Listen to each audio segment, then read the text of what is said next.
Buenas noches, gracias por estar en nuestra sintonía. Al menos dos temas internacionales están marcando la agenda y de hecho monopolizando casi los temas de discusión a esta hora. Las elecciones en el Reino Unido de la Gran Bretaña, de las que vamos a estar hablando más adelante. Theresa May, la representante del Partido Conservador, que se supone iba a revalidar, digamos, su mandato como primera ministra, la está viendo difícil. Ya le vamos a contar por qué, lo vamos a analizar con invitados, pero al mismo tiempo también hoy día tuvimos las declaraciones del exdirector del FBI en una comisión del Senado en Estados Unidos, apuntando directamente a la responsabilidad del presidente Donald Trump de, aparentemente, y así se desprende de sus palabras, querer intervenir en una investigación federal. De hecho, es nuestra pregunta que tenemos formulada en nuestro fanpage en facebook.com/24horas. Queremos saber, a juicio de ustedes, y visto lo que ha ocurrido durante el día, si después de las confesiones del exdirector del FBI cree que Trump podría ser destituido.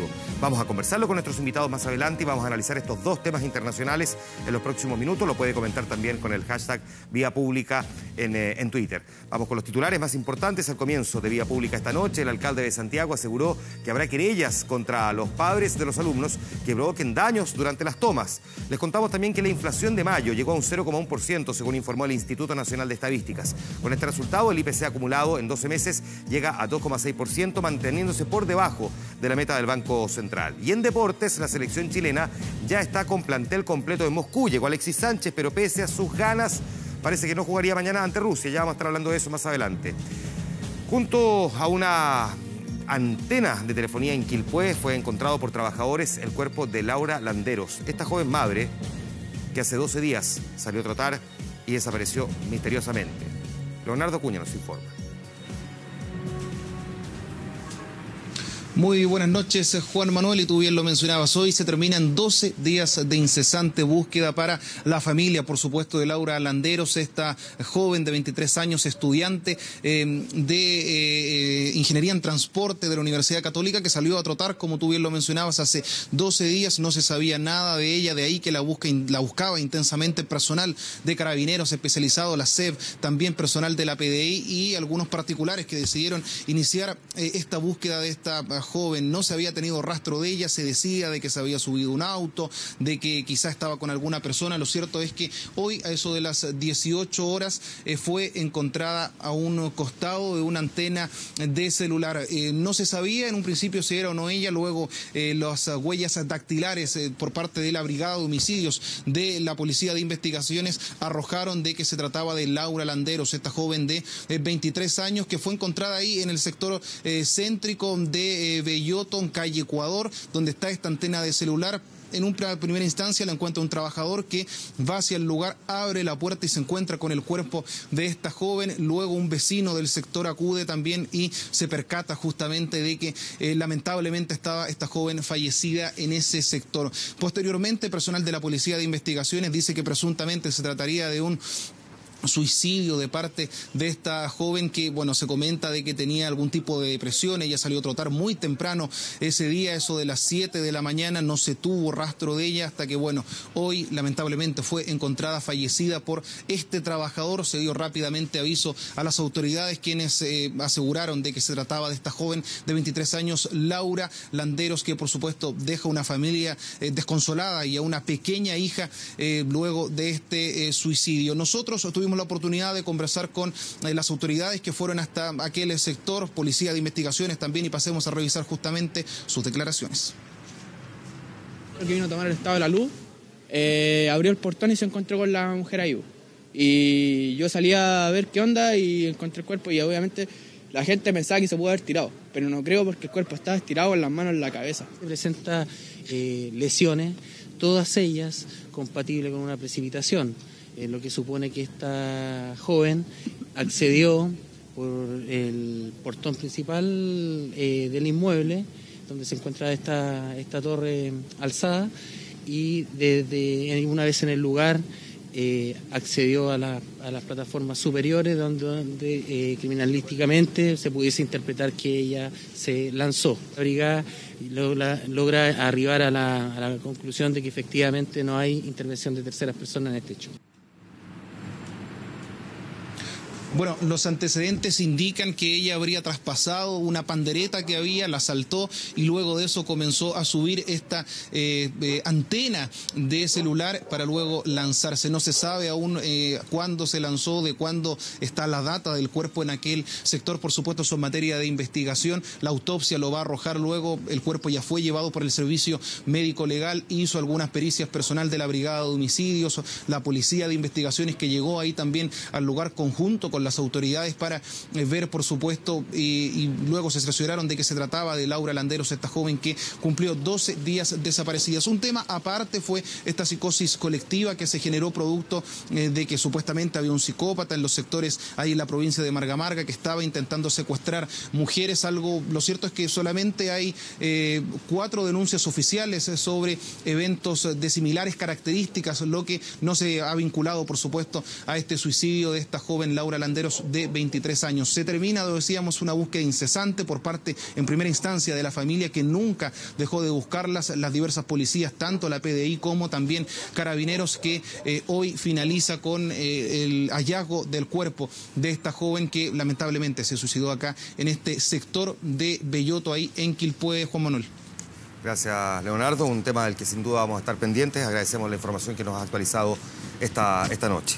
Vamos avanzando a otras historias. Contrario a la sensación que dejó una vez que abandonó el país, la CONAF evaluó negativamente la efectividad del avión que conocimos como el supertanker. Entre 6 aeronaves analizadas, lo ubicó en el lugar número 5, confirmando el diagnóstico que surgió cuando los incendios forestales se desataron y el avión fue ofrecido gratuitamente. ¡Mira cómo va! ¡Mira cómo va! ¡Mira cómo va! ¡Míralo! Para muchos le cambió el rostro a la tragedia, por su envergadura, por su capacidad, porque eran momentos dramáticos. Y varios vieron en este coloso del aire la respuesta perfecta para enfrentar la emergencia. Puta el pájaro leyendo. Y el supertanker a primera vista, según los primeros análisis, cumplió con creces, callando las bocas de quienes se opusieron a su llegada, por su tamaño, el que le permite albergar 73.000 litros de agua, que sí pudo descargar en nuestra compleja geografía, lo que sorprendió a sus críticos y alegró a quienes por esos días sentían que estaban a solo minutos de perderlo todo. Ahora más bajo, fíjense, mucho más bajo. En todos los días, cuando vuelamos en un fuego, los oficiales de CONAF y todo el tiempo cuando estamos por ahí, ellos dicen que estamos muy efectivos, que se pasa muy bueno el trabajo del supertanker. La palabra de uno de los pilotos que sobrevoló nuestro país a bordo del supertanker refleja la sorpresa que les causó el informe de la CONAF. El que evaluó la efectividad del accionar de las 6 principales aeronaves que participaron en la tragedia. En él, el supertanker figura penúltimo, efectividad de un 13,61%, dice el documento. Lejos del Ilyushin, el famoso avión ruso que ocupó el 4º lugar, al que llamamos el Luchin, y que sobrepasó el 35%. Yo creo que supertanker, sí. Yo creo que andan los dos parejos, para que voy ya. Más grande, tenía más capacidad de agua y todo. Más chiquitito, igual, es una ayuda para las quebradas. Más, yo creo que más el Luchin. Porque el Luchin casi no lo vimos mucho, más fue para otros lados, pero aquí pasó el supertanker con más agua. Palabras de quienes vieron las llamas en sus narices, personas que valoran la ayuda y cuya sensación, la que dejó el paso del supertanker, no tiene relación alguna con las cifras entregadas. Sí, estaba aquí, yo estaba sacando unos caballitos que no se fueran a quemar. ¡Mira viejo, mira viejo! No, ese avión fue que Dios nomás lo mandó. Y la señora que lo mandó, pues. Del supertanker se dijo en el informe que requiere de un avión guía y de cerca de 30 personas que apoyen su labor en tierra.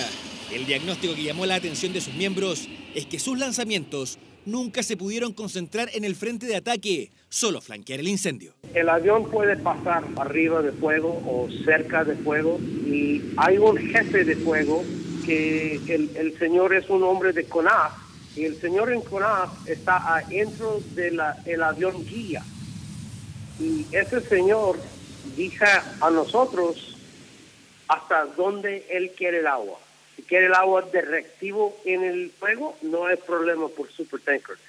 Si él quiere el agua cerca del fuego, entonces ahí tiramos el agua cerca. Según el piloto entonces, el encargado de CONAF, que acompañaba en el aire la maniobra, decidía el tipo de descarga, y eso es fundamental, porque el informe, para llegar a esas cifras, considera el porcentaje de agua caída en forma de lluvia, que efectivamente llegó al área afectada. Esto no es una varita mágica que va a apagar incendios solo, sino que es complementario a todos a todos los elementos que están. Así siempre se dijo que la principal característica del supertanker no era el ataque directo al fuego, aunque muchas veces lo apagó por su gran capacidad. Su misión era apaciguar, bajar la temperatura y con ello permitir el ingreso de personal terrestre y de otras aeronaves especializadas en el combate directo a los focos, como el Sikorsky, el que obtuvo el 100% de efectividad, el helicóptero que conocimos como Elvis. Un helicóptero tiene la particularidad de que primero carga agua en cualquier fuente muy cercana, y además puede hacer lanzamientos totales o parcializados. Por lo tanto, la descarga es sumamente focalizada. Para el combate de incendios forestales específicamente, es un helicóptero capaz de transportar 10.000 litros de agua y la gran gracia es que los carga en 45 segundos en cualquier fuente de agua. 24 horas solicitó entrevista con algún representante de CONAF, pero no se mostraron interesados en responder. Un informe que, con o sin querer, vuelve a enfrentar al supertanker con el organismo que nunca estuvo convencido de su presencia. Cuando el supertanker está ahí en Chile, toda la gente de CONAF y de los oficiales están muy felices con el trabajo de nosotros. Los reports son muy buenos del trabajo del supertanker, de los bomberos y de los gobiernos de ciudades. Toda la gente dice que el trabajo de nosotros es muy bueno trabajo. Y por eso el avión y sus tripulantes fueron despedidos de esta manera, porque su labor fue agradecida. Una aeronave cuya efectividad se puso en duda de inmediato apenas se ofreció al país. Cuestionamiento que la CONAF mantiene y que ahora ratificó con cifras.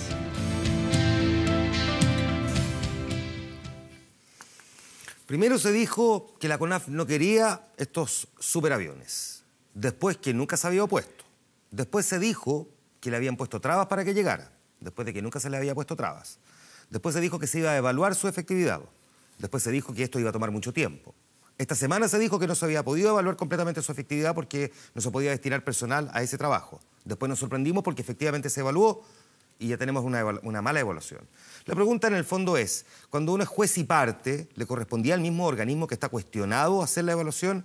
Es cierto que contratar, digamos, a una empresa externa o a hacer algún tipo de auditoría habría encarecido los recursos, pero frente a un tema que es tan sensible para la población, porque los incendios de este verano, más los que hemos tenido en otros lugares del país en los últimos años, consecuencias del calentamiento global, saludos al acuerdo de Osandón, como le dicen ahora, el acuerdo de París y el presidente Donald Trump, que no cree en el calentamiento global, pero como sea, ante la gravedad de incendios que cada vez se van repitiendo más frecuentemente, al menos deberíamos haber tenido un estudio independiente, porque he visto que la misma autoridad que lo tuvo que evaluar es la que ha estado cuestionada por su eventual negativa a ese avión, evidentemente que deja más, digamos, sombras que luces frente a la, digamos, factibilidad de volver a contar con un aparato como este.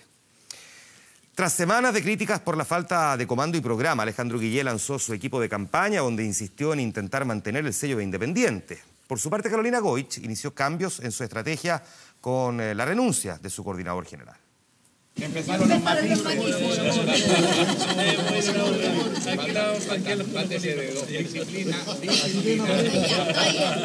Nuevo equipo de trabajo que cada uno definió en su particular estilo.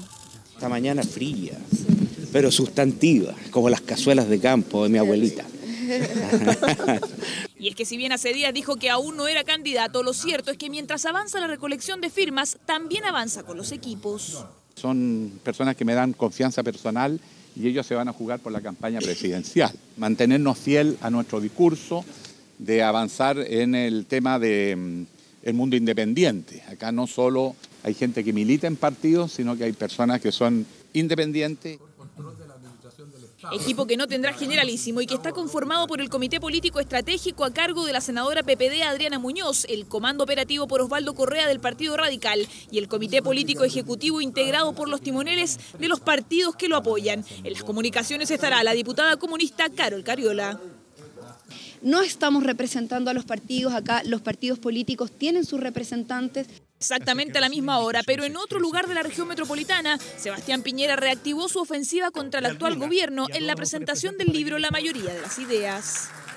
Yo siento que ha sido una mala experiencia para Chile, por las malas ideas, la mala cultura que este gobierno ha tratado de expresar e introducir en nuestro país. Son críticas no constructivas, que no están a la altura de alguien que fue presidente de la República y que entiende lo complejo que es gobernar. Son críticas caricaturescas muchas veces. Casi en paralelo, la candidata presidencial del ADC lanzaba su propuesta para crear un Ministerio de Seguridad Pública, actividad en la que no se refirió a Alejandro Guillé, aunque sí aprovechó de reiterarle una antigua invitación. No hay excusas para eludir el debate y espero que no sea eso lo que está haciendo Alejandro Guillé. Hoy día nadie duda de que él efectivamente es candidato. Día en que la timonel DC comenzó a implementar los cambios que los diputados de su partido y cercanos le pidieron aplicar en su equipo de campaña. Modificación que inició con la renuncia de su hasta hoy coordinador general Pablo Badenier, ex ministro de Bachelet, que renunció al gabinete hace menos de 3 meses para acompañar esta carrera a la moneda, la misma que marca un 2,1% de las preferencias según la encuesta CEP. 3 candidaturas, 3 novedades durante el día, 3 apuntes que hacer sobre ella entonces. Respecto de la primera, de Alejandro Guillé, muchos consideran que tardó demasiado en definir lo que sea, un comando o un equipo de campaña o como él quiera denominarlos. Hay quienes consideran que ese pudo haber sido probablemente uno de los flancos débiles de una candidatura que venía muy fortalecida, pero que sin embargo ha mostrado de alguna manera ciertas fisuras, al menos precisamente desde el punto de vista político. Tal vez consideran los expertos el hecho de que precisamente la fortaleza del candidato, el ser independiente, al mismo tiempo le juega en contra, no tener militancia y por lo mismo no haber logrado ordenar a los partidos políticos detrás de uno, que es el partido que representa al candidato porque milita en él. De todas formas, ya hay comando y vamos a ver cómo en las siguientes 3 semanas se ordenan frente a lo que será, digamos, el esfuerzo de las primarias de Chile Vamos y del Frente Amplio, donde la figuración, digamos, del candidato de la nueva mayoría va a ser probablemente menor, visto que se va a concentrar seguramente la atención en esas primarias y cómo va avanzando además en la recolección de firmas, que dicen que van a buen paso, entre 250 y 300 firmas por día. Llegaron a decir incluso algunos que estaban juntando esta cantidad de rúbricas. Vamos a ver si es que ahora cambia el eje de la discusión y el candidato se dedica precisamente al trabajo en la calle y su equipo a enfrentar, digamos, las contingencias propias de las preguntas y respuestas que se van produciendo conforme hay debate político. Lo segundo, respecto de Sebastián Piñera, larga entrevista dio esta mañana a Copesa, a las radios Duna, Cero y La Tercera, donde entró en el detalle sobre cuáles son las críticas que tiene al gobierno de la presidenta Michelle Bachelet y donde no descartó la posibilidad de que las parejas del mismo sexo puedan tener opción también de adopción. Y sobre Carolina Goich, bueno, Carolina Goich tuvo un cambio importante en su comando y ella tiene un punto cuando plantea que espera que Alejandro Guillé no eluda porque todos entienden que es candidato. Recordemos que la respuesta del propio senador Guillé es que él no es candidato todavía formalmente porque está reuniendo las firmas y por lo tanto todavía no inscribe su candidatura y como sea, él no pretende tener un debate, sino que una conversación. La invitación está extendida por parte de Carolina Goich para debatir con Alejandro Guillé y por supuesto la de TVN y Canal 24 Horas para que ese debate se pueda generar también aquí en la plataforma de la televisión pública. La defensa del fiscal Emiliano Arias acusó censura previa por parte del Ministerio Público. Esto luego de que el sumario en su contra derivó en la formulación de cargos por no guardar secreto la investigación por la presunta responsabilidad de la empresa CGE en los incendios forestales de este año. Se corta un cable por la falta de una adecuada mantención y que ese cable, que es fuente de calor, genera chispa y inicia el incendio. Así se refería en febrero el fiscal Emiliano Arias a la presunta responsabilidad de la empresa CGE en los incendios forestales de este año. El fiscal declaró a la prensa que la falta de mantención del tendido eléctrico originó varios focos de incendio, entre ellos el de Pumanque, dichos que terminaron abriendo un sumario en su contra por parte del Ministerio Público. Un sumario que determinó que el fiscal Arias habría cometido infracciones, entre ellas no guardar secreto de la información del caso al comentarla a los medios. Aquí hay infracciones a normas de carácter legal que ameritan que se abra alguna investigación. En consecuencia, el abrir una investigación no significa ningún prejuicio de ninguna naturaleza. La defensa del fiscal Arias presentó un recurso de nulidad ante estos cargos. Su abogada y pareja asegura que no se ha respetado el debido proceso ni la libertad de expresión. Los cargos que se formularon son absolutamente infundados. Cuando se intenta censurar al fiscal Arias por sus declaraciones en la prensa, se intenta censurar a cualquier fiscal de Chile y eso es grave. Pero el fiscal nacional, Jorge Abbott, recalcó que lo que acá se investiga es la objetividad del fiscal Arias. Los fiscales no deben estar durante el proceso de investigación de ningún lado. Los fiscales tienen la obligación de actuar con plena y absoluta objetividad. En democracia, el sumario, como existía antes, se terminó. Y por lo tanto, sí, un fiscal puede y debe informar a la comunidad qué es lo que está pasando. Y eso no merma su principio de objetividad. El fiscal Emiliano Arias podría ser absuelto, amonestado o bien suspendido de su cargo. Sin embargo, el fiscal nacional aseguró que no existen antecedentes para removerlo del caso en contra de la empresa eléctrica, CGE. Rechazadas por la autoridad y defendidas por los estudiantes, las tomas de emblemáticos liceos capitalinos ya dejan los primeros destrozos y sus protagonistas insisten en que, aunque los desalojen, van a continuar manifestándose. ¿Se va a cumplir la política del rompe-paga? ¿Qué están pidiendo los jóvenes? Lo vemos. 7 de la mañana y sin mayores problemas serán desalojados los ocupantes del Liceo Confederación Suiza, 7 estudiantes y 2 adultos detenidos este jueves. Estamos entregando el liceo a la Dirección de Educación de la Municipalidad y estamos con el sector normalizado. Aunque eso no duró mucho, estas fotos muestran los daños en el establecimiento que, pese a ser desalojado en la madrugada del jueves, volvieron a tomárselo solo 2 horas después. Vamos a seguir con la política del rompepaga, que es tan importante. Vamos a ser responsables a los alumnos menores de edad, a sus apoderados, y los 2 que eran mayor de edad, ciertamente que vamos a iniciar acciones penales. No puede ser que el daño de unos pocos, cuando son liceos públicos, lo termine pagando todos los chilenos. Y para evitar eso se interpondrán querellas esta misma semana contra los responsables. En el caso de los menores de edad, si la justicia lo determina así, serán sus papás quienes paguen por los daños. Impedir que las clases funcionen normalmente es un perjuicio sin lugar a duda para el colegio, para los propios alumnos, bajan los recursos. Una visión que se opone a la perspectiva de los estudiantes que encabezan estas movilizaciones, tanto así que pretenden seguir tomándose los colegios cuantas veces sea necesario, incluso después de los desalojos. Hoy día hay que priorizar la educación pública de Chile. Está siendo dejada de lado y está en situaciones precarias. En el caso del Instituto Nacional, su desalojo ya fue notificado, pero los alumnos grabaron este video para mostrar aquello que les molesta de las instalaciones. Visible humedad en el techo, baños en mal estado y mobiliario incómodo, dicen.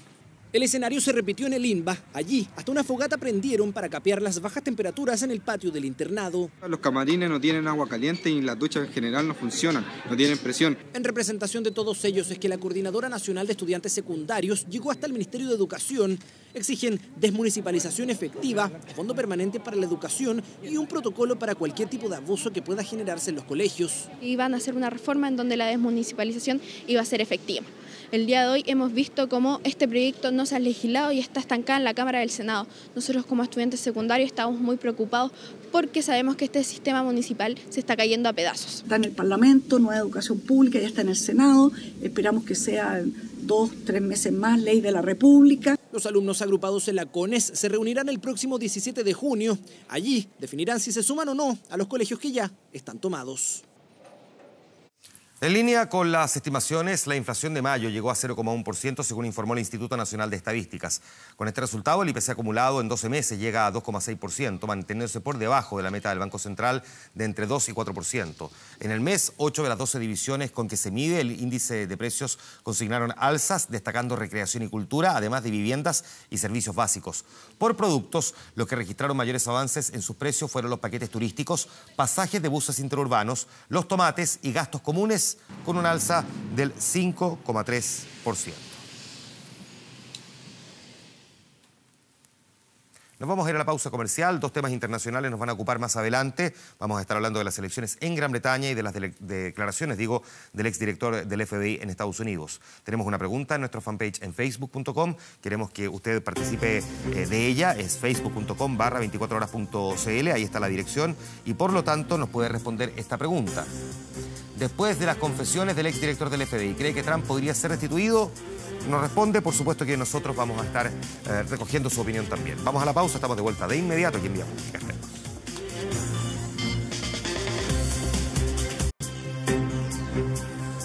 De vuelta en nuestro programa, un joven de 17 años murió este miércoles en Caracas, Venezuela, en medio de fuertes enfrentamientos entre las fuerzas de seguridad y opositores que protestaban en contra del presidente Nicolás Maduro.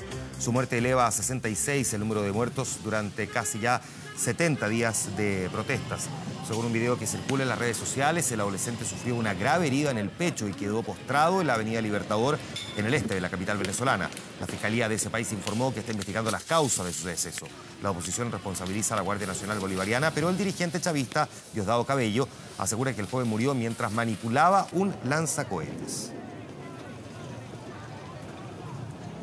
La cadena de noticias catarí Al Jazeera denunció que su sitio web y plataformas digitales están sufriendo un ataque cibernético sistemático y continuo. El ataque se enmarca en la tensa situación diplomática que se vive en Oriente Medio, luego de que Arabia Saudita y sus aliados rompieran relaciones con Qatar tras acusar al país de apoyar al terrorismo y mantener relaciones cercanas con Irán. Hace pocos días se difundió la información de que hackers rusos habrían publicado noticias falsas que prepararon el camino para la ruptura diplomática. Al Jazeera fue fundada hace 21 años por el gobierno de Qatar y actualmente es considerada una de las cadenas de noticias más grandes del mundo. Ha sido acusada, sin embargo, varias veces de difundir propaganda en favor del gobierno catarí. Juan Antonio Pizzi tiene una preocupación menos. Alexis Sánchez ya está en Moscú y entrena junto al plantel. Eso sí, el delantero no va a entrar de titular en el amistoso de este viernes frente a Rusia. Pasada las 2 de la tarde, aeropuerto de Moscú, él es Patricio Jerez de la NFP junto a Sasha, el que acompaña a la Roja en Rusia. Todos signos que llegaba. Alexis Sánchez. ¿Me lo ven? Ahí está. Claro, maravilla en territorio ruso en ese momento con pocas ganas de hablar. Mira, Alexis.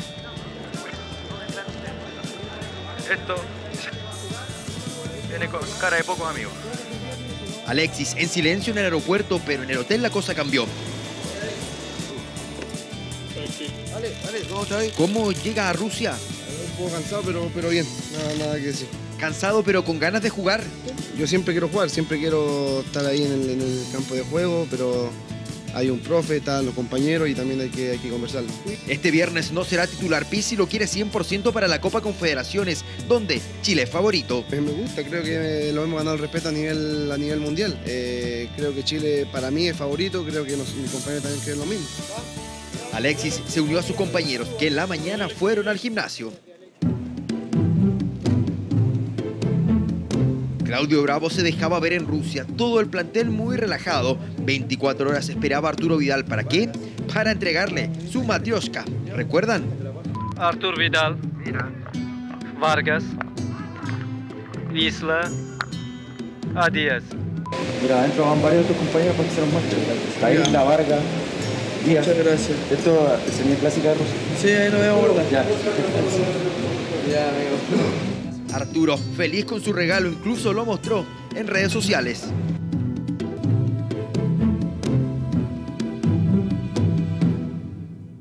...18 grados, la temperatura con la que la selección chilena comienza su entrenamiento en el CSK Arena, donde este viernes juega su amistoso frente a la selección de Rusia, ocasión donde también habló en conferencia de prensa Juan Antonio Pizzi.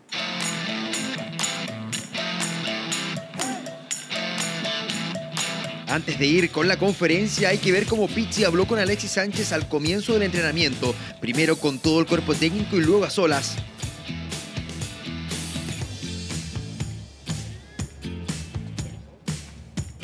El atacante quiere jugar.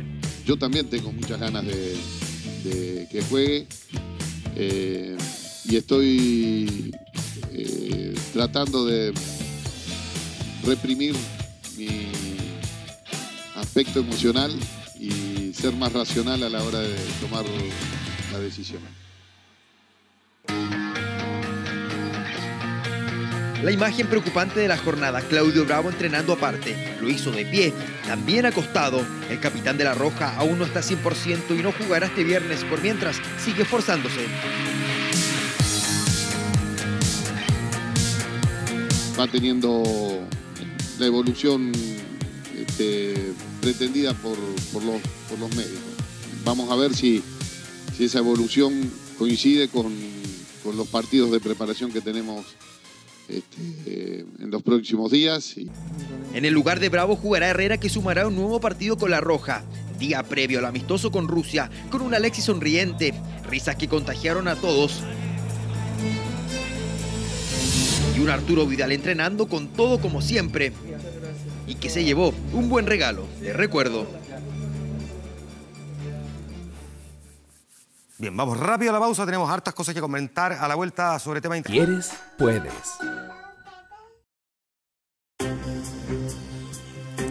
Estos temas internacionales nos interesan, ya vamos a hablar de Gran Bretaña, pero primero vamos a empezar en Estados Unidos porque por primera vez desde su despido el ex jefe del FBI, James Comey, habló públicamente en medio del caso que amenaza el futuro del presidente Donald Trump y aseguró que no tiene dudas de que Rusia interfirió en las elecciones, que el mandatario lo difamó y que lo presionó para cambiar el curso de esta investigación.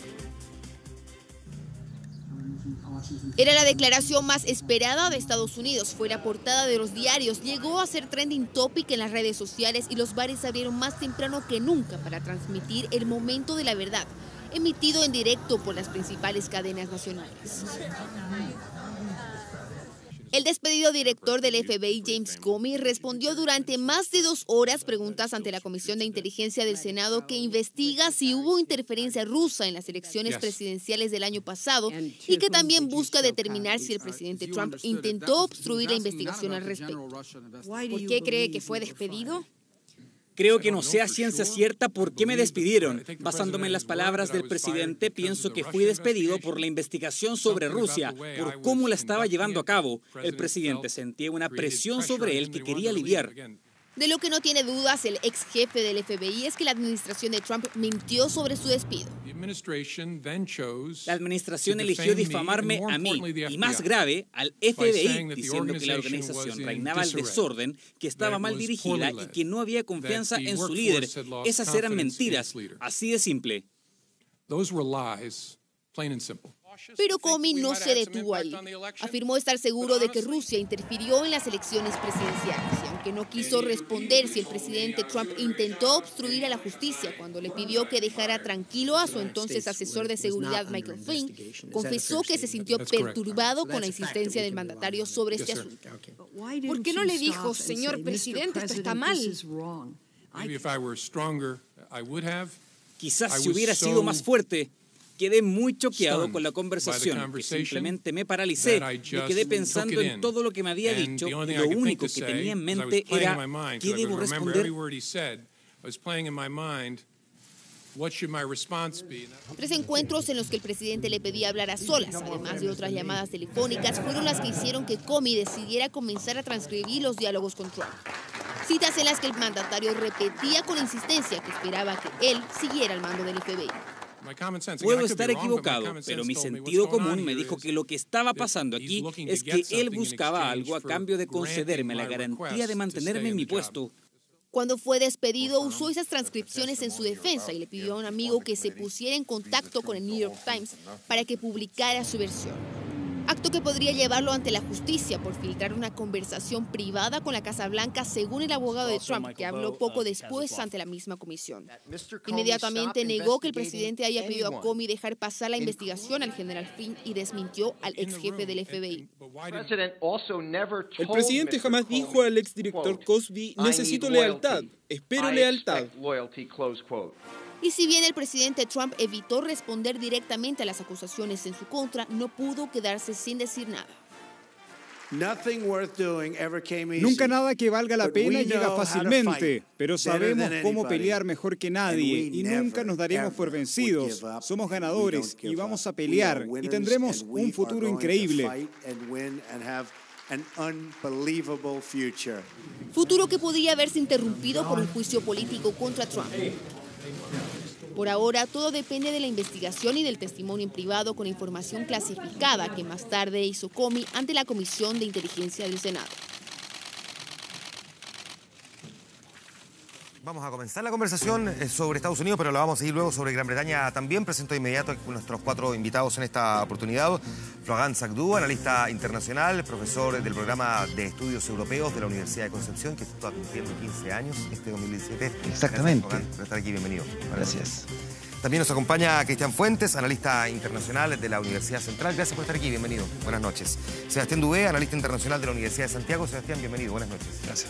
Y también Álvaro Belolio, investigador adjunto de la Universidad Andrés Bello. Gracias, Álvaro, por estar aquí. Bienvenido. Buenas noches. Buenas noches, gracias por invitarme. Bueno, Estados Unidos primero. Sebastián, déjame preguntarte, ¿cuánto de parafernalia y cuánto de profundidad puede llegar a tener una historia como esta? Porque desde el punto de vista estético, si se quiere, es muy atractivo, muy sabroso para los medios y para los consumidores, pero desde el punto de vista político, ¿puede realmente tener algún fondo, llegar a alguna parte?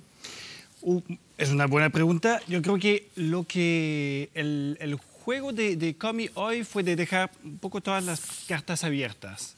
Dijo, hay materia para seguir investigando, obviamente, pero si usted es pro-Trump, se puede quedar con la versión de que Comey fue despedido porque no era leal, no había una relación de confianza con el presidente, y el presidente tiene la facultad de designar, de despedir al director del FBI cuando quiera. Y si usted no es fanático de Trump, se puede quedar con la versión de que fue despedido porque estaba investigando toda la trama rusa. Entonces, para la opinión pública, para los votantes, no creo que cambie mucho las versiones. Y políticamente, yo creo que los demócratas no salen, están en una situación muy debilitada.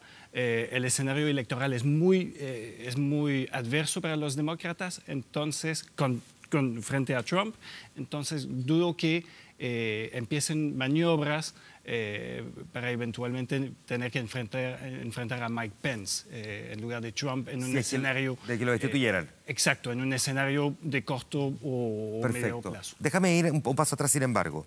Es posible que digamos, el testimonio de James Comey, junto a los memorándum, porque entiendo que todo lo que él toma como apunte se convierte en un documento que es federal, porque por lo tanto tiene una cierta validez. ¿Sería material suficiente como para poder considerar, por ejemplo, que el presidente Donald Trump intentó obstruir una investigación federal? Ahí habría que hacer un análisis mucho más jurídico de la validez de los testimonios y de los documentos. Si es prueba o si es solamente una opinión personal de una persona que era el director del FBI. Entiendo que lo que dicen hasta ahora en Estados Unidos es que pareciera donde sí hay coincidencia, es que es documento oficial, es como parte de un carabinero en Chile que es testigo de fe y por lo tanto tiene una validez legal. Entonces puede ser parte de la investigación. Hay una investigación que está en curso y eso se va a demorar meses y meses y podría servir, obviamente. Perfecto. ¿Le interesaría, perdón, a los republicanos este escenario? Es decir, a los republicanos que particularmente no son simpatizantes de Donald Trump, ¿podría avanzar eventualmente? Esto es un juicio político, no un juicio penal, por lo tanto va a tener mucho de determinación política al final. Podrían estar todas las pruebas sobre la mesa, pero los que deciden son los políticos. ¿Podrían eventualmente los republicanos querer avanzar en una destitución de Donald Trump? Sí, yo creo que esta es una noticia en desarrollo, como dicen los periodistas. Creo que es un proceso. Todo es en desarrollo para nosotros, todo, hasta el informe del tiempo. Bueno, creo que es un proceso, yo creo que este es un paso, y yo creo que efectivamente no están todavía las cosas muy maduras como para someterlo a un impeachment, someterlo a un juicio político con cierta visión, cierta perspectiva que vaya a funcionar. Creo que efectivamente los republicanos que no les gusta Trump miran esto como una esperanza, quizás, pero todavía no están dadas las condiciones. Pero yo creo que se dio un paso, sobre todo cuando el ex director del FBI dice que Trump le exige lealtad. O sea, la exigencia de lealtad queda absolutamente claro que tiene que ver con la investigación de la trama rusa. Ahora. Eso yo creo que le queda claro a todo el mundo, pero todavía creo que todavía no constituye una prueba. No, pero en el documento de ayer, que se divulga ayer, que él mismo lee hoy día y sobre el cual después responde, hay una parte muy clara cuando dice que el presidente, a solas en el Salón Oval, le pide que se desista de seguir investigando a Michael Flynn, que es un hombre muy cercano a Donald Trump, ex asesor de seguridad, y le dice es un buen tipo, no tiene nada que ver con toda esta trama rusa. Bueno, si uno... y lo único que le dice Comey, según cuenta el mismo Comey, es sí, parece que es un buen tipo, pero no le dice nada más, no le dice sí, voy a dejar de investigarlo, o sí, no tiene nada que ver. Pero si uno suma esas dos cosas, lo que está dando es esa, por lo menos es la idea que yo tengo, que se va acercando. Ya, Álvaro, déjame preguntarte, los demócratas no son particularmente portaestandartes, digamos, de la biografía de James Comey. Es un tipo que investigó a los Clinton al comienzo de todas las indagatorias que afectaron a Bill y Hillary Clinton cuando estaban en Arkansas, pero además porque lo responsabilizan de la derrota de Hillary, porque fue el que inició estas investigaciones sobre los correos y 9 días antes de esa elección presidencial reabre la investigación y la cierra 2 días antes, y la misma Hillary Clinton dice, probablemente si no hubiese pasado eso, yo habría ganado. ¿En qué pie están los demócratas frente a la posición de un exdirector del FBI que le pega a Donald Trump, pero que también los afectó a ellos? Yo creo que el tema es bastante complejo en la posición demócrata. Por una parte, si bien personalmente creo que afectó la decisión que hizo Comey de 9 días antes de dar estas declaraciones, gran parte de la derrota fue lo que pasó en Michigan, en Pensilvania y otras condiciones, y tienen que hacer un poco más una perspectiva o un reanálisis de cómo van a lograr tener esos terrenos, y no creo que derechamente atacando al presidente o a los partidarios lo van a hacer. Ahora bien, respecto al tema demócrata y el exdirector del FBI, hay un punto fundamental, que es gran parte que sus declaraciones van a ser en privado, porque tienen causas o declaraciones del FBI que están hoy en día que no son públicas. Claro. Entonces eso puede definir un poco, especialmente la relación de Trump con Rusia, que ha sido el punto de batalla que han impulsado a los demócratas para tratar de cambiar. Pero si esto efectivamente no tiene una consecuencia directa, es muy difícil que ya en la próxima elección, en 2020, puedan lograr hacer una diferencia donde sí tengan más presencia en el Parlamento y puedan ser un arma fuerte hoy en día contra Trump. Porque hoy en día vimos que los republicanos, más que mal, igual salieron a defender al presidente Trump. Fue muy extraño que no tuiteara hoy. Yo creo que esto no había pasado con anterioridad. Pero sí vemos, por ejemplo, a Marco Rubio defendiéndolo fuertemente, a Paul Ryan hablando de que el presidente pecó de ingenuidad, por ejemplo. Y lo que sí se declaró después de esta jornada es que el presidente no tiene mucha experiencia en política pública, no tiene experiencia en política directa, y su ingenuidad, como así lo llaman, le puede costar bastante caro a alguien que demostró o ganó la elección siempre mostrándose como un ganador. Ahora, el presidente Donald Trump pudo haber cometido más que una ingenuidad si es que le pide al director del FBI que detenga una investigación. Por más inexperto en política, alguien me imagino que sabrá que eso no se puede hacer, o que al menos eso puede tener un costo. Entiendo que todavía quedan sesiones que son secretas, donde tiene que declarar el exdirector del FBI. ¿Podrían aparecer más antecedentes, además de los que ya conocimos, o en el fondo toda esta es la carne que tenemos arriba de la parrilla y nada más? No, yo creo que efectivamente en la relación Trump-Rusia hay bastante una nube que tiene que seguir aclarándose. Yo creo que eso también se va a ir filtrando a la prensa. El mismo Comey dijo que había filtrado algunos temas a la prensa. Y finalmente no estoy tan seguro si llega un juicio político que lleve al derrocamiento de Donald Trump hoy. Pence tampoco es el vicepresidente más popular de los republicanos, pero yo creo que aún queda, como dijera, una noticia en desarrollo, y esto va a ser un duro golpe a Trump independiente del resultado. Si una parte dice que no hay relaciones, no le pega, sí va a quedar con alguien que es considerado ingenuo o que está cometiendo errores o que se está contradiciendo constantemente. Solamente para darle un contexto un poquito más global, Florent, ¿es posible que nos ayude a entender cuál es esta compleja relación que tiene la Rusia de Vladimir Putin con el Estados Unidos de Donald Trump? ¿Qué puede haber ahí detrás? Que nadie logra entender muy bien. Como que parecían cercanos, después medio distantes, tras los bombardeos a Siria, en medio de toda esta trama un tanto enreversada, digamos, donde incluso hasta historias de prostitutas han aparecido en algún momento. Sí, efectivamente. El FBI, creo, comunicó a Trump que sabían que Rusia tenía en su posesión documentos bastante complicados sobre lo que había hecho en Rusia, pero quiero un poco ver tu pregunta porque quiero volver, si me permites, al tema de Trump. En realidad, los republicanos no defienden a Trump, sino que se defienden a sí mismos. Uno tiene que tener claro eso. Lo que está en la mira hoy en día son los midterms, son las elecciones de 2018. ¿Qué está pasando? Los republicanos tratan de salvar sus escaños y tienen su ojo fijado no en Trump, sino que en las encuestas. Y ojo que hoy día las encuestas, salió una hoy día, te mandé uno a tu Twitter por el mensaje directo. Muchísimas gracias. Porque es importante ver esto, que eso es la clave de todo, de porque hoy en día es imposible pensar que habrá un juicio político. Hoy en día 81% del electorado republicano apoya a Trump. Y si apoya a Trump significa que votará a favor de los candidatos republicanos. Y eso es la clave. Incluso hoy en día, esta misma encuesta decía que ¿qué piensan ustedes respecto a la noción de abuso de poder que hubiera cometido Trump? Los resultados son muy parejo. 49% piensa que es un abuso de poder, 47% que no. La opinión pública es muy dividida en eso, y lo que está en la mira hoy en día son los midterms, y los republicanos no quieren salvar a Trump, quieren salvarse a sí mismos. Ahora, ahí hay un escenario entonces que podría complicar a James Comey. ¿James Comey busca algo en particular o simplemente quiere, digamos, salvar su honor en una situación tan de descrédito, porque se fue de la peor manera, ¿no? Yo creo que Comey defiende a Comey y defiende al FBI. Yo creo que cuando salieron los titulares de que Comey había dicho que Trump era un mentiroso, que había mentido, no era sobre la trama de Rusia como tal, no era sobre el contenido y la investigación, sino era sobre la declaración de Trump diciendo que el FBI no funcionaba bien, era desordenado, y Comey faltaba de liderazgo.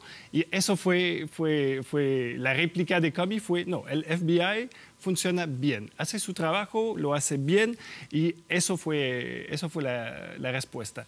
Y para complementar con lo que dice Flora, el mapa electoral para las elecciones senatoriales, por lo menos, es clarísimo, y los demócratas tienen mucho que perder en la próxima elección porque tienen la mitad de los senadores demócratas van a la reelección y los republicanos solamente podrían perder 9 escaños, lo que es improbable.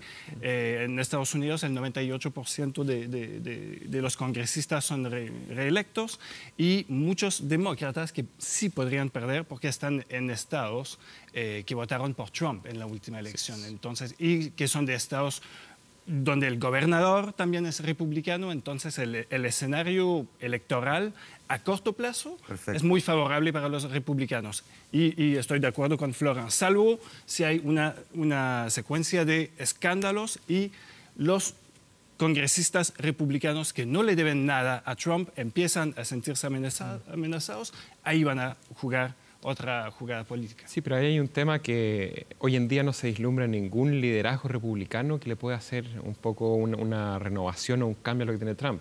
Porque los que se vieron antes, pensando en Rubio o en Ryan, hoy día se cuadraron completamente con Trump y yo veo muy complejo Ted Cruz. O sea, Ted Cruz a distancia un poco hoy en día estuvo bastante dócil, por así decirlo. Eso se iba a decir, como más... como el backseat, como dicen los gringos. Pero, o sea, yo no veo una salida para el Partido Republicano de Trump en el corto plazo. ¿Cristian? No, recién lleva 4 meses de gobierno. O sea, yo tampoco creo de que vaya a salir mañana o que le hagan un juicio político mañana. Por eso decía que esto es un proceso y se van acumulando cosas, se van acumulando pruebas, etc. Yo no confío en las encuestas, entre paréntesis, en ningún país del mundo. Ni en Estados Unidos ni en Chile. Creo que las realidades, además, en Estados Unidos son muy complejas. Los errores que se cometieron, por ejemplo, en las encuestas en las elecciones presidenciales, es porque Estados Unidos, la elección presidencial, son 50 elecciones simultáneas. Entonces, claro, ganó Hillary Clinton. Ahí las encuestas estuvieron bien. Pero perdió en el colegio electoral. Entonces, son referencias, sí, y hay que tomarlas en cuenta, por cierto. Y juntar las dos cosas. Pero si esto sigue, como decía, desarrollándose de esta manera... ¿Podríamos encontrarnos con una sorpresa en 1 año y medio más o en 2 años? Déjeme avanzar ahora a la otra historia internacional que ha estado marcando la pauta, porque fue una jornada electoral clave también en el Reino Unido, llena de sorpresa, la verdad, porque vimos que la conservadora Theresa May, primer ministro, parece que estaría perdiendo la mayoría absoluta en el Parlamento, según los sondeos a boca de urna y los resultados que parcialmente se están conociendo hasta ahora. Bueno, el objetivo de ella es llegar fortalecida a las negociaciones del Brexit con sus socios europeos. Esto empieza el 19 de junio, pero a pesar de que el Partido Conservador es el más votado, estaría perdiendo varios escaños. Los laboristas que lidera Jeremy Corbyn estarían ganando otros, según estas proyecciones, ya las vamos a mirar. Esto va a complicar enormemente la tarea legislativa que requiere su salida de Europa. Es una señal también para la línea dura antieuropea que la primera ministra representaba y también, según los expertos, debilita su liderazgo porque parte de esta derrota está siendo atribuida a sus fallas personales en una elección donde se le vio incómoda, con numerosas rectificaciones a su propia plataforma electoral. De hecho, le decían maybe, ya no Theresa May, sino maybe. Bueno, como sea, los primeros resultados oficiales ha provocado también efectos en la libra. Vamos a conversar inmediatamente de esto con nuestro invitado también. Álvaro, tú tienes, entiendo, ahí los resultados automáticos. A ver. Efectivamente, en el conteo hasta este minuto de 603 escaños, de los 650 total, Los conservadores tienen 290, que representa el 44,6%. 290, déjame explicar.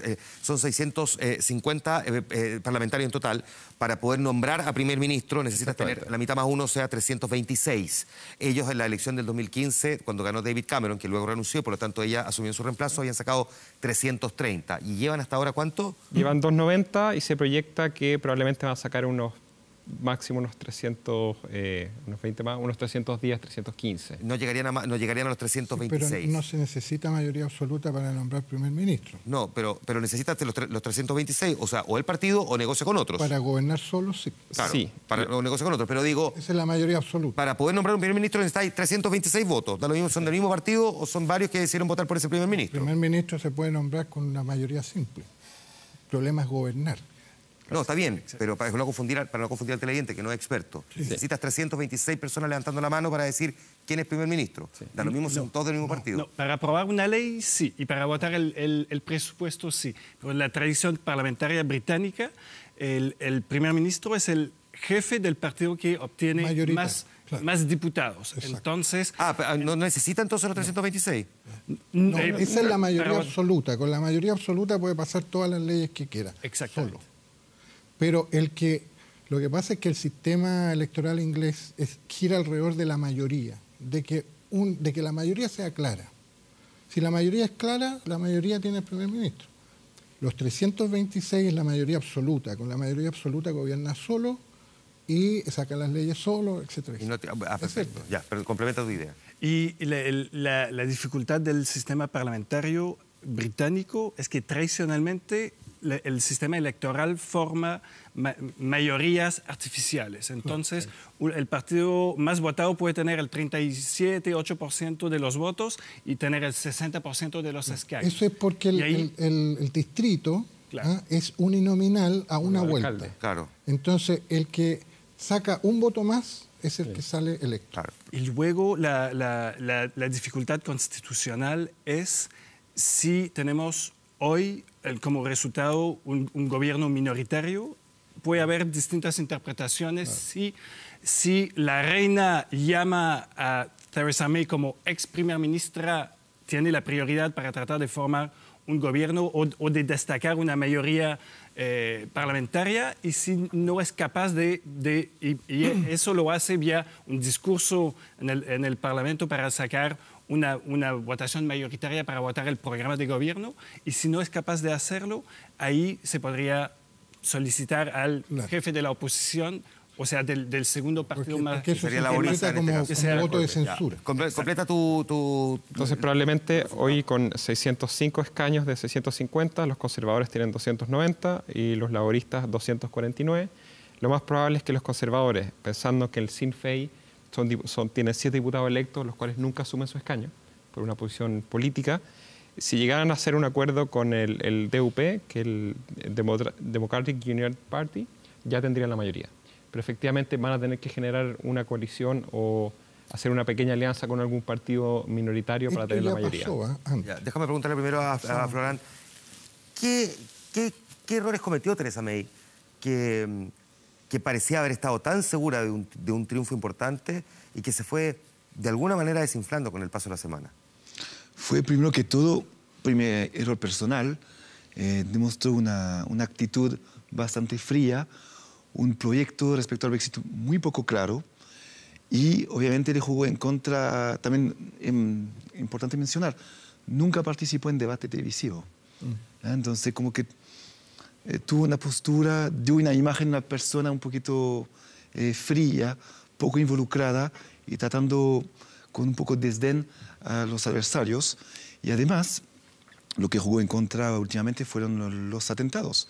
La serie de atentados, si bien al principio ella se podía jactar de presentarse como una conservadora, de haber sido un ministro del Interior, de tener una postura, digamos, tradicionalmente firme en términos de lucha antiterrorista por ser del partido Tory, el tercer atentado fue el atentado de más.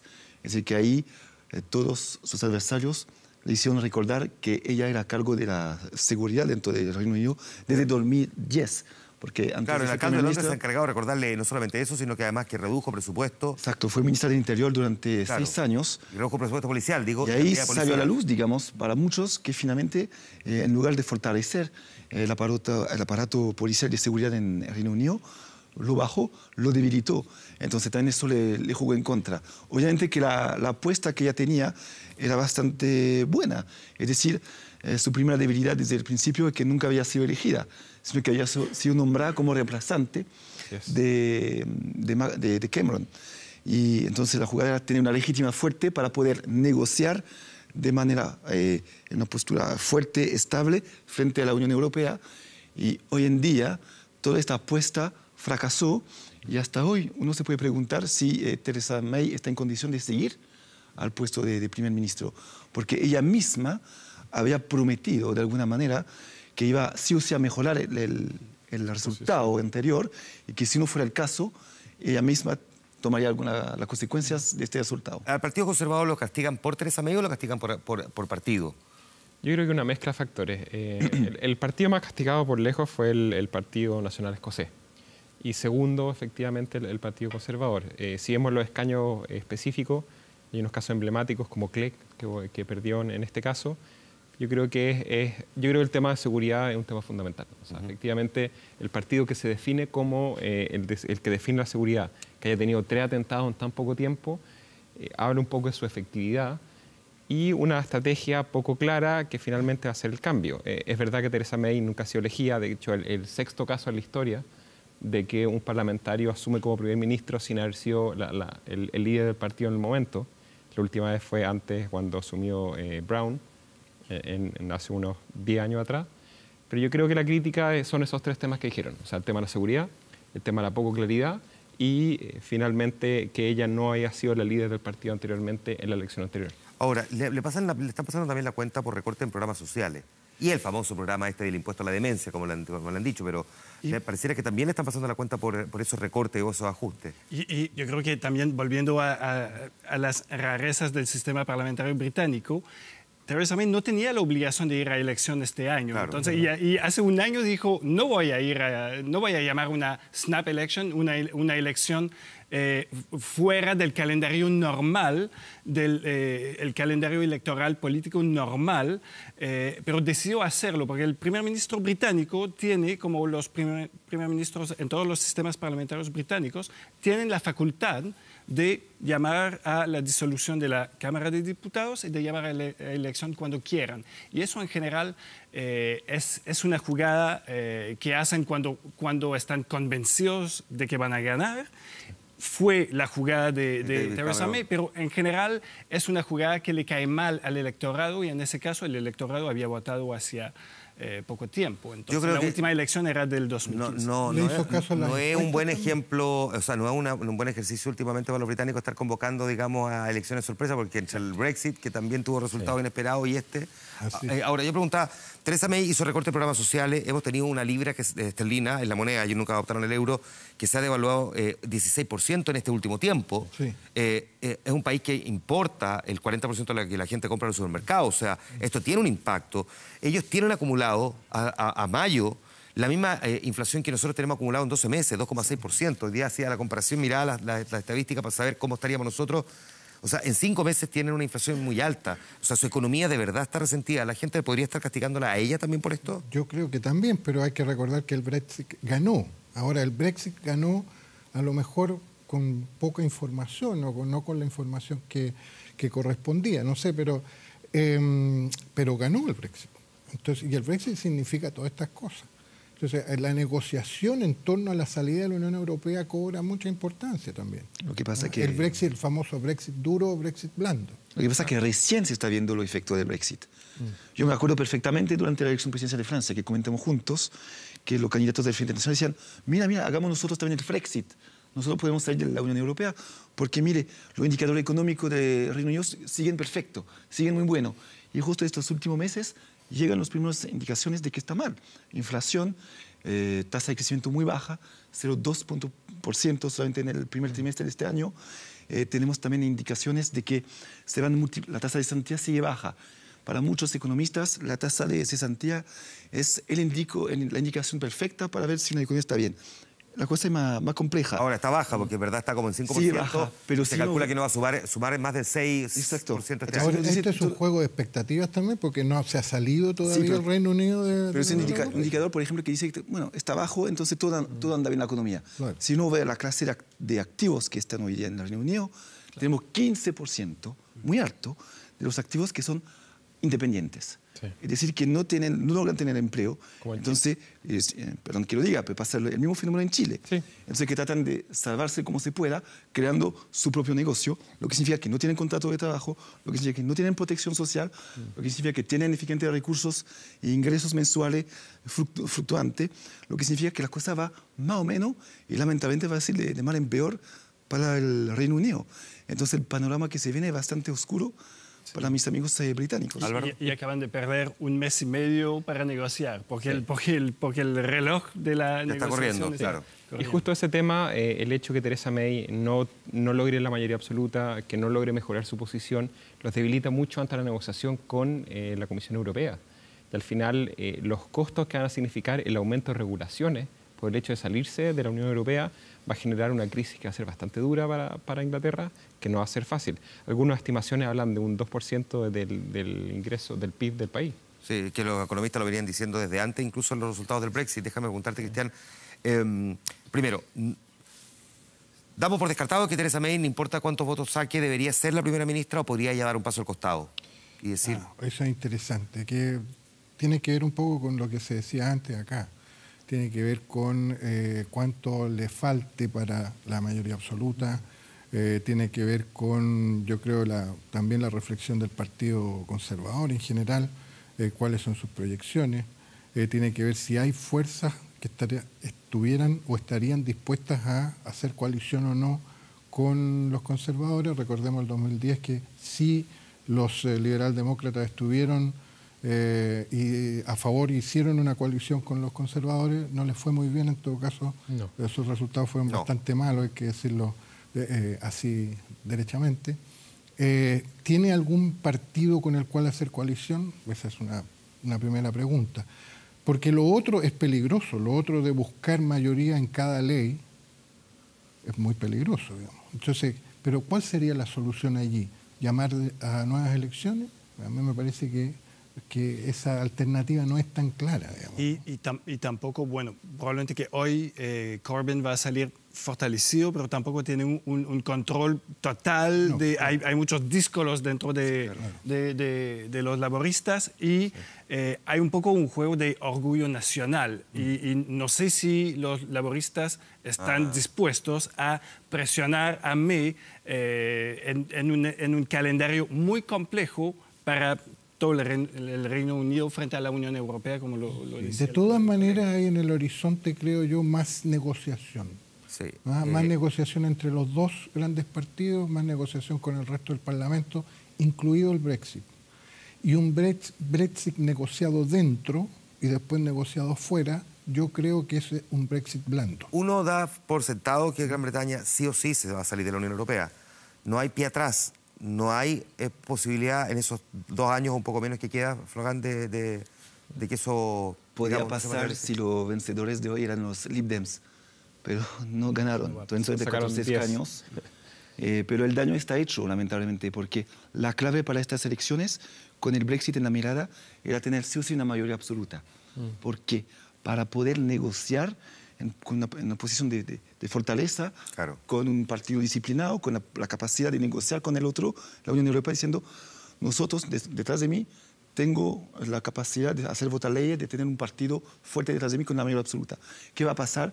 Que tratando de crear una coalición, el primer ministro inglés, o británico, perdón, pasará más tiempo en tratar de negociar con sus propios partidos del Parlamento que con la Unión Europea. Sí. Y también lo otro es que la Unión Europea tampoco está contenta de este resultado, porque tampoco la Unión Europea quería un gobierno débil a frente. ¿Cómo negociar con un gobierno que después, cada vez que toma una decisión o una postura, tiene que negociar después con sus aliados del Parlamento para ver si están de acuerdo con él y después volver a negociar con la Unión Europea? Entonces, el problema es muy complejo y el daño está hecho. Y por último, ¿cómo va el resultado ahora? Quedan 40 escaños por definir. los conservadores tienen 295, que es el 45,5%. Los laboristas tienen 250 cerrado, que es el 38,5%. Y el resto, probablemente los conservadores con un pacto con la DUP, que es de Irlanda del Norte, lograrían justito unos 325. Perfecto. A los cuatro les quiero agradecer que hayan estado con nosotros. 325, la mayoría absoluta son 326, le falta uno. Claro. Quizá hay uno solo. Bueno. El juego de los pequeños. Vamos a ver cómo aparecemos mañana nosotros. Claro. Les quiero agradecer a los cuatro que hayan estado aquí conversando sobre Muchas gracias. Muchísimas gracias por haber venido. A la vuelta de la pausa, volvemos a hablar de Phil Collins. No tan buenas noticias como las que les habíamos contado hace 2 días. Espérenos que ya regresamos.